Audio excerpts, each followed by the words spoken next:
So just as, Vidit could run the table and not need his team, I mean, Hansen could just run the table and not need his team. At any point, someone could get on a streak.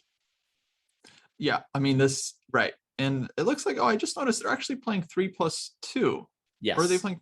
Okay, so they are playing with increments, so it's not going to be as volatile as like the 3-0 in the arena.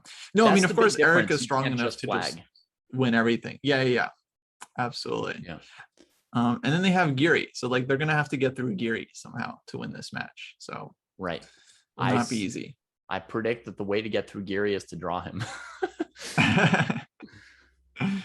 Yeah, unfortunately, that's always a tactic you can use when you're ahead. If you draw the game, both players are out.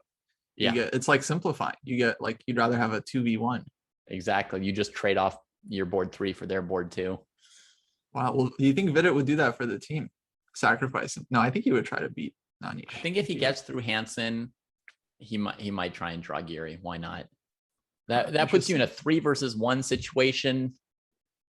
Although once you've won 2 games in a row, you're really feeling yourself. So then you're like, I'll just take them all. Yeah. Maybe you can kind of play it safe, and you know that, okay, if it comes down to a minute, you don't have to like go for crazy risks. You can try to make a draw. At least it is actually much more stable with the increment. Like you're not just going to get flagged in an equal position. Yeah.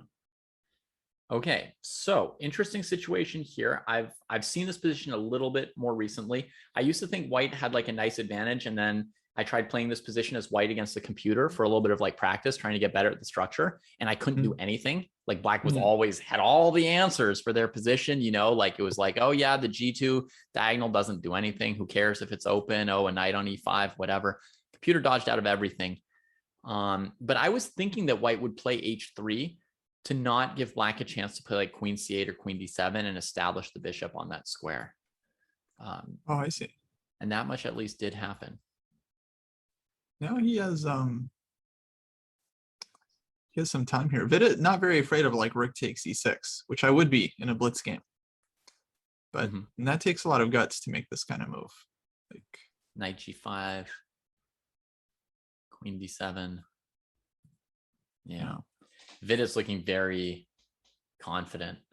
I mean, 237, he like knows his setup. And this kind of time usage from Hansen, I would say, shows not being confident, right? He's feeling projected confidence from Vidit, and that's like making it harder for him to just move. Yeah, he was like choosing between moves there, right? Because A4, like he could have played immediately, he could have played king H2. He was, just clearly kind of calculating something there. But now he finds some idea. He goes bishop to G5. And I wonder, is the plan to trade? Yeah, he just trades, and he wants to trade all the light squares. Put everything on the light squares. I think is a good strategy for blitz. I feel like it's very simple to play. And look at that bar for a second, the computer bar just sort of like spitting in my face again, because this is exactly like the kind of thing I tried to do as white. I'd be like, trade the light squared bishops, put my queen on F3, knights on C4 and E4. I've got a positional advantage. And right as you do it, like the evaluation dips for black. I don't know how to explain it. Maybe knight B4 has happened to me too at some point, and then it was just kind of an Achilles heel. You don't want the queen just sitting here babysitting C2. Yeah, I mean, knight B4 actually very awkward move for white, because the one piece is going to be just tied down to this square. I was kind of expecting rook C1. Kind of surprised by knight A3, but maybe rook C1 didn't like something there, like bishop G5. Yeah. Maybe knight A2, simplifying knight A2, knight B4. Who knows? Maybe. Yeah. Because if you're white here, you not really happy with the draw. Oh, that's what Hansen's doing. He's picking the cheapest piece to be the babysitter. That's why he retreated his knight to A3. I was like, oh no, a retreat. But that's all it is. He's just saying, okay, these two pieces are out of the picture. And then he goes back to queen F3, knight E4. You can kind of improve everything. You can put a rook on E2 now, and then use that piece. And then the knight can come back to C4 one day. So, he's like slowly. Yeah, I feel like we both kind of feel that this position is just easier for white in the long run. With good, but I want F5. Am I too greedy? I want my knight on F5. Can I play G4? You're going to tell me no, right? Yeah, well, black might be thinking about F5 as well.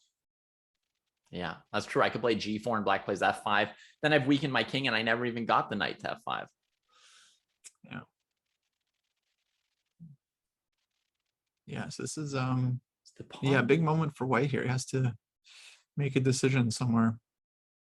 Well, he's going to gain a little confidence from the fact that Vidit has caught up with him on the clock, right? That he like played good enough moves to force Vidit to use his resources there. Yeah. So let's see what's happening. Rook e6.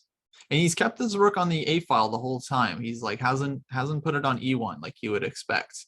And now, yeah, it's like you never want to play C3, of course. That's way too weakening, but White has to just kind of do something. Okay, Rook C1. Overprotecting the baby. This C2 pawn better be grateful, but usually they're not, you know, when you do all this like taking care of a little one, they just start to take it for granted. The C2 pawn's like, yeah, it's all about me. Of course, 2 rooks just to tend to my every whim. Normal. Oh, and there Vidit, he just had he was threatening F5 there, and rook takes E2. So White went King F1 to get out of the pin and defend the rook in advance. And there you go, C3. So he's just had enough of this knight. Like, yeah, eventually you just have to kick it. Well, that knight did its work, and it's still on a good square. The position overall is looking pretty good for Vidit. He goes for a tactic. Ooh. A simple tactic. That's good. We don't need to calculate too long. There's a pawn. Man. Yeah, and Eric's upset about that. Unfortunate. Grim. Wow, what can I do? This guy is 27-30. Man. Got all the answers. Everything. Yeah. This is what it was like playing against the computer, Kostya. It's like I've got knights on good light square outposts. I got my rook on the file, and then I don't know. You just can't do anything. It's like the E7 bishop doesn't look good, but somehow it just hung around and Black's position was fine. Yeah. Oof, feeling a little grim for Chessbra right here. It's tough, but you know, he still has this increment. So as long as he doesn't flag, there's always going to be like some possible chances. Yeah, we've seen some like insane swindles. So Vidit has to stay very calm here and just like, yeah, just slowly convert, just open everything up, and he should get the win.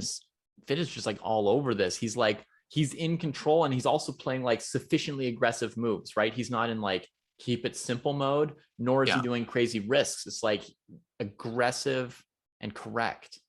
No, he's playing like much better than I play in classical, like much better.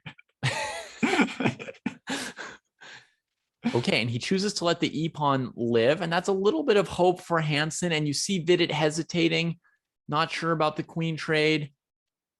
Position's a little bit messy, but again, he spots a spot. Just going for like killing ideas. Exactly. Ooh, queen e6. Yeah, h4 was good. Had to be played. What's the idea now? Rook d2. Now rook d2 is going to kill. Oh, wow. Surprised he didn't. Check, and he wants to go to g4, but then there's queen e3. If knight g4, then there's rook to d2. Yeah, rook d2 was a big threat as well. Yeah, and the white king's feeling really weak. You see they each have the same kind of like 2 pawns. It's a question of like which pieces can get to which king. And Black's central activity is the advantage. Oh, and he's got knight f3 next. Coming. Yeah, the queen is lost. That's it. Vidit takes out another player. Wow. Wow, brutal game. Yeah. Takes him down and asks who's next.